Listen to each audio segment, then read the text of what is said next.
j'aime lancer des expériences. Quel est le meilleur moyen d'avoir le ventre plat? En commentaire, tu vas mettre « je veux être groupe A, je veux être groupe B, je veux être groupe C ». C'est un biais cognitif assez simple de carotte que, au lieu de te mettre devant, tu finis par te faire foutre dans le cul.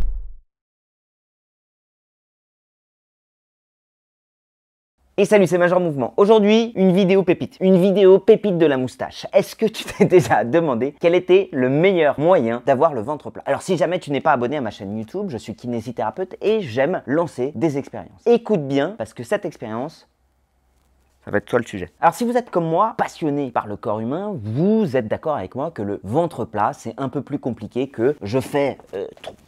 Tu sais ce que c'est les crunchs ou pas, Thibaut? Visiblement, tu sais ce que c'est la brioche par contre. La brioche, c'est tout.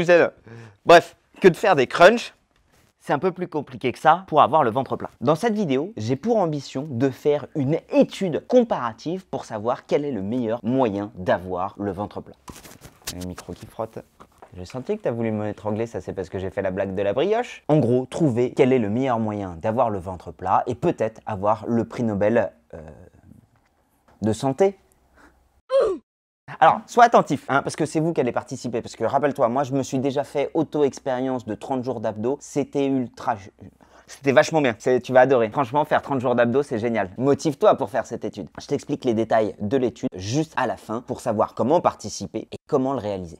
Un peu d'anatomie.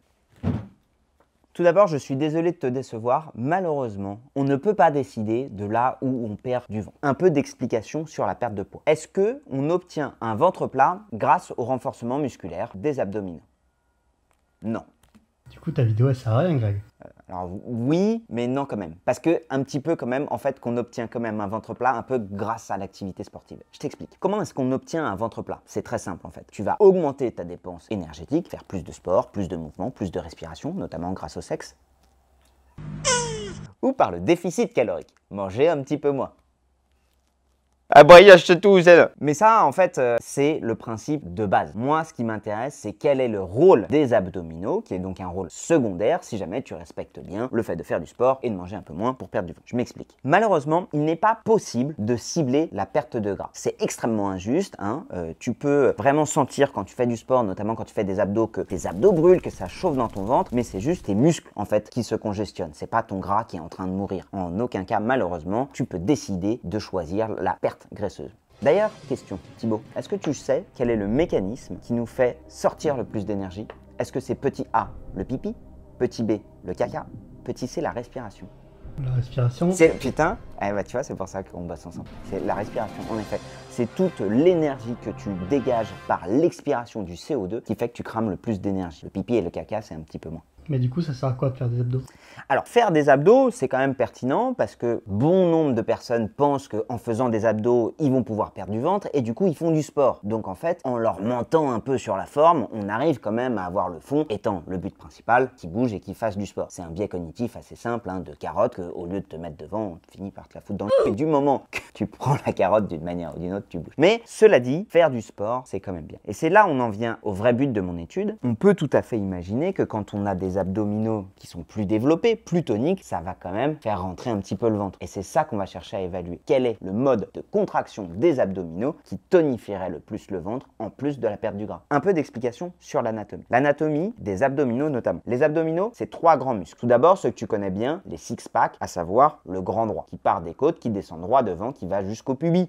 Le pubis! Ensuite, on a les obliques qui vont de la crête iliaque juste aux côtes, qui vont principalement avoir une action de rotation ou d'anti-rotation, de contrôle moteur, notamment lors du transfert de force.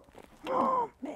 J'ai fait un trou et dans mon fut et dans le fauteuil. Bref, les abdominaux obliques ont principalement un but de transfert de force des membres inférieurs jusqu'aux membres supérieurs. Pour ceux qui ont un énorme sexe, ça peut aussi faire un transfert de force au niveau de vos organes génitaux, qui, je le rappelle, n'est pas un muscle. Et le dernier muscle qui nous intéresse, le transverse, qui part des lombaires, qui fait tout le tour comme une ceinture gainante et qui va avoir pour but de plaquer les viscères. Si je te dis plaquer les viscères, tu imagines bien par cette action de ceinture une capacité plutôt de gainage ou de gainance ou de gainage-attitude du rôle du transverse. C'est donc ça qu'on va chercher à étudier. Qu'est-ce qui permet d'avoir le plus le ventre plat? Le renforcement des abdominaux grand droit et oblique ou le renforcement des transverses? Tout d'abord, une petite parenthèse. Comment est-ce qu'on fait pour faire une étude comparative? Il nous faut un groupe de travail et un groupe témoin. Donc, le groupe de travail va être le groupe A, groupe abdominaux, à qui je vais demander de travailler spécifiquement les grands droits et les obliques. Et le groupe B qui va être le groupe témoin, un groupe qui va aussi faire du sport, mais sans cibler spécifiquement les abdos. Et comme j'ai quand même envie de me marrer, je vais faire un groupe C qui lui va faire du sport, mais viser spécifiquement le transverse. Et c'est là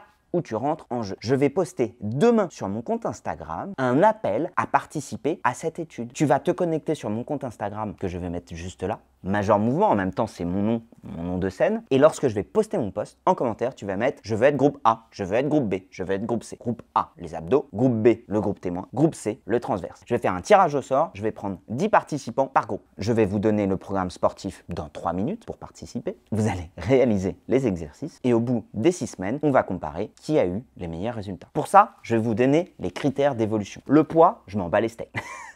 Le poids n'est absolument pas une mesure fiable pour évaluer votre perte de poids. On va voir une photo avant-après et surtout le tour de taille. Ça m'intéresse. Ah oui, petite information, ça je l'ai retenu quand j'ai fait ma première étude. Il sera absolument nécessaire que 24 heures avant le premier jour et 24 heures après le dernier jour des mesures et des photos, vous mangiez la même chose. En fait, à repas différents, le corps va réagir de manière complètement différente. Il suffit que vous mangiez un petit peu plus de sel, un peu plus de gras, un peu plus de sucre pour faire en sorte que votre peau change complètement. Deuxième chose, et vous ne faites pas avoir, la lumière doit être identique sur les deux photos. En fonction de la lumière, vous pouvez avoir des résultats qui soient complètement faussés. Donc pour pouvoir avoir une vraie étude comparative, il est nécessaire de comparer ce qui est comparable. Je vois beaucoup trop de fois, et franchement ça me casse les couilles en tant que kiné, des gens qui font des avant-après et qui cheatent complètement sur la lumière, sur ce qu'ils bouffent, sur ce qu'ils ont fait la veille. Et franchement, quand vous vous regardez dans le miroir le matin et quand vous vous regardez dans le miroir le soir, si jamais c'est dans deux pièces différentes avec deux lumières différentes en fonction de ce que vous avez mangé, votre corps sera complètement différent. Pour que cette étude soit bien faite, c'est quand même mieux de comparer ce qui est comparable. L'autre truc qui va m'intéresser, et je vais faire pour ceux qui seront sélectionnés, un questionnaire pour savoir si vous avez réussi à être assidu dans l'entraînement. Ça, je le sais parce que c'est aussi moi qui l'ai vécu lors de la première fois. Faire que des abdos, c'est excessivement chiant. Et je trouve que c'est mentir aux gens de dire « Waouh, vous allez avoir des super résultats » alors qu'en fait, 90% des gens abandonnent parce que, en fait, c'est beaucoup trop chiant. Et de comparer que seulement les 10% qui ont réussi à tenir le programme jusqu'au bout, c'est mensonger, c'est faux. J'ai fait en sorte que le volume d'entraînement soit égal pour les 3 programmes. Parce qu'aujourd'hui, on le sait, pour avoir des résultats dans un programme sportif, la base, c'est le volume d'entraînement. Donc, j'ai essayé de donner un volume d'entraînement qui soit le même pour tout le monde. Je te montre le programme dès maintenant. Écoutez bien, c'est là où vous allez choisir vos groupes. Pour le groupe A, le groupe B et le groupe C, vous aurez donc sur 6 semaines, 3 séances par semaine à réaliser. Le lundi, le mercredi et le week-end. Vous aurez, lors de chacune des séances, 2 exercices à faire. Ces exercices, vous les ferez 4 fois, 4 séries. Et à chaque fois, vous ferez 15 répétitions par série. Vous prendrez 30 secondes de repos entre chaque série. Vous choisissez les exercices que vous voulez pour réaliser vos propres séances. Pour le groupe A, vous aurez les sit-ups,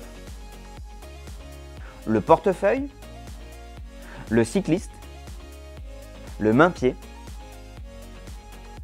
Vous pouvez tout à fait imaginer le lundi par exemple faire 4 séries de sit-up et 4 séries de cycliste. Le mercredi, 4 séries de portefeuille et 4 séries de main-pied. Et le week-end, 4 séries de sit-up et 4 séries de portefeuille. Pour le groupe B, vous aurez donc des exercices qui ne ciblent pas spécifiquement les abdominaux. Vous aurez du squat, vous aurez du jumping jack, vous aurez des allongés debout, celui-là je l'adore.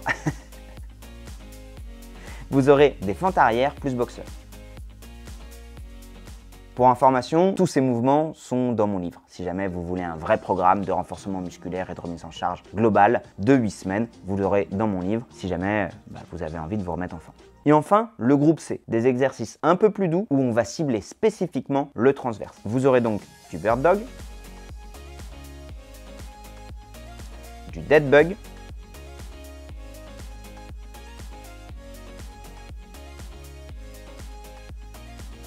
de la cigogne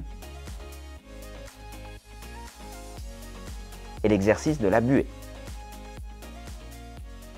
Voilà, maintenant tu as normalement tous les éléments pour participer à cette étude comparative. Donc demain, tu me retrouves sur Instagram, tu réponds au groupe auquel tu veux participer et je vais donc prendre 10 personnes par groupe avec qui je vais échanger directement par mail pour pouvoir collecter vos données. Tous les autres peuvent participer, évidemment. Malheureusement, je ne pourrai pas collecter les données de tout le monde. mais libre à toi de faire l'étude de ton côté et aussi éventuellement de comparer tes propres résultats avec les 30 personnes sélectionnées. Le but du jeu de cette étude comparative, évidemment, vous l'aurez compris, c'est de mettre tout le monde en mouvement, mais c'est aussi de comprendre quel est le meilleur moyen. Et si je dois émettre, allez, à mon sens, même si pour le coup c'est pas du tout scientifique de faire ça, si je dois émettre un résultat, je pense que le groupe B est celui qui aura le plus de réussite, le ventre le plus plat, pour la bonne et simple raison qu'à mon avis, c'est ceux qui prendront le plus de plaisir à réaliser les exercices. Et je pense que vous allez vous rendre compte que des exercices spécifiques des abdos, en fait, c'est assez chiant.